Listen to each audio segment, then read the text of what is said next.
He shared with his sense of the separation of church and state that with Andrew Jackson, who once resisted the call for the formation of a Christian party in politics.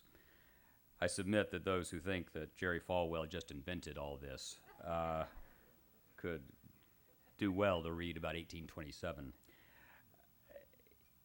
Jackson, in a way like Jefferson, represents the good and the bad, the light and the dark, and the hope and the tragedy of our country. He was a soldier, a brawler, a duelist, a lover, and a politician. He was the first American president to be the target of assassination and the only one to try to attack his own assailant. To me, that is now the baseline for any book. He had carried 2 bullets in his body. He married his wife before she had actually been divorced from her first husband, a small detail. He was tough and wily and passionate and canny, and he rewrote the script of American life to give the people a larger voice in their affairs than the founding fathers had really envisioned. As Harry Truman once said of Jackson, he looked after the little guy who had no pull, and that's what a president is supposed to do. The challenges he faced resonate in our own age.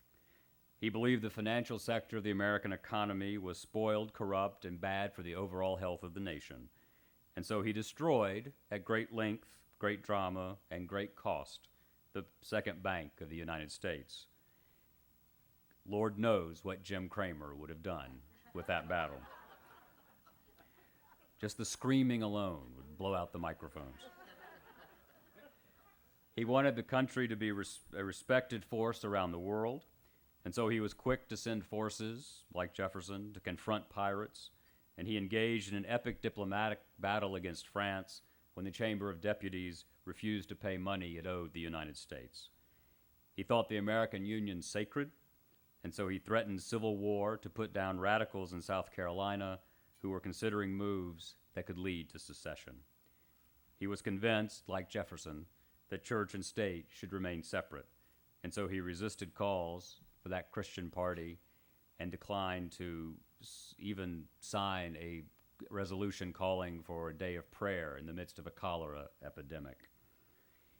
He was the first truly self-made man to become president, and very much unlike the master of Monticello, he was, to put it kindly, no scholar.